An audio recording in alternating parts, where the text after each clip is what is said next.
Hi there, it's Kevin with the Rogue Market, here with this week's episode of the Rogue Roundup, a series in which I give my picks on Legacy, Standard, Commander, Pauper, and even Modern for cards that I think are going to go up.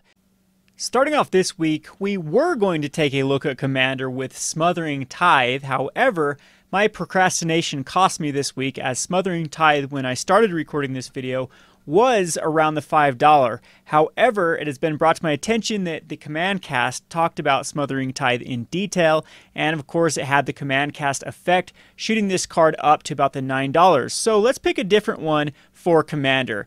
This week I'm going to pick Gilded Lotus. Gilded Lotus is from Dominaria. It once was a $13 card. It was reprinted in Dominaria, got crushed because it was both in Dominaria as well as in the Planeswalker, one of the Planeswalker decks, and the price of the card shot all the way down to the $2 range. Currently, you can pick up Gilded Lotus for around the $2.50 to $3, which I think is a very, very smart pickup, with Card Kingdom paying $2.25 for the card, and the card sees probably the most amount of play a card can see in Commander. It goes in basically any deck that runs 2 colors or 3 colors as a way to fix, and it's even a mana ramping card with a lot of cards that untap artifacts. It could even go in monocolored decks. So I think picking up the Gilded Lotus around the $2.50 is smart. It is already starting to increase steadily, and I think that this will be rising quickly with Dominaria now out of stock.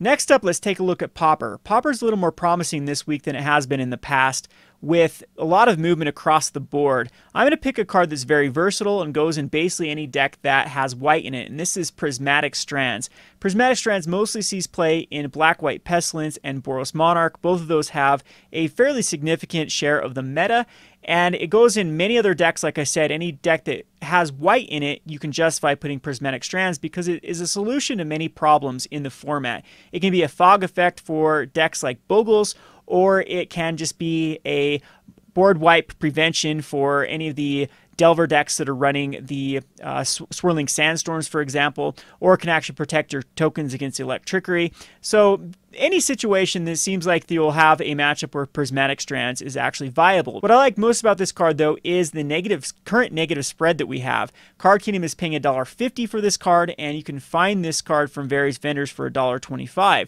So that's a no-brainer right there, just as an opportunity for arbitrage. However, I think that if Pauper does take off in popularity like we've seen in the past, Prismatic Strands will be one of the first cards to reflect the price change.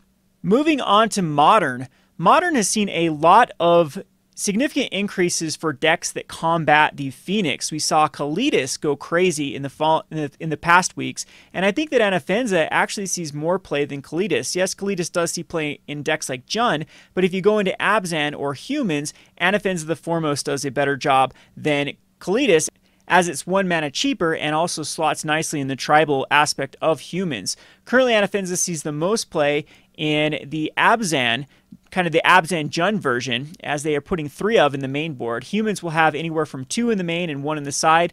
Currently, the card is going for about $1.50. I expect this to be increasing very, very quickly, as the buy lists are already up to 75 cents. And again, this is starting to show more and more cards in a number of decks across the Modern format to combat the Phoenix decks. Next up, we have Standard. Standard, I'm looking towards rotation right now. I do think that War of the Spark will have a significant impact. It seems like the power creep is very, very aggressive in War of the Spark. However, rotation is something that isn't too far off, and for rotation, I like Tithe Taker. Tithe Taker is currently only going for about $1.75, and this card actually sees a ton of play, is not included in the Challenger decks. Most of the lists that the Challenger decks want to be upgrading towards have Tithe Taker in those lists, and it's also in another very popular archetype of the Celestia tokens, which I think is very, very well positioned to survive rotation. Most of the finishers, which is usually what you look for in a deck, are in Celestia tokens, are surviving rotation, like the March of the Multitudes and Trostani Discordant. It's just some of the filler cards that are rotating away. Tithe Takers is the preferred 2-drop slot, so we'll have the 2-drop slot, we'll have the finishers for the Celestia tokens, and I don't see a meta where this isn't going to be a relevant deck. So if for whatever reason Celestia tokens is well positioned post rotation, we could see the Jadelight Ranger effect, having where Jadelight Ranger was all the way down to $2 or $3 and went all the way up to $8. Tithe Taker seems to be very, very similar to this card. It's in the second set, not in the first set. Same with Jade Light Ranger, so the supply will be a little bit lower.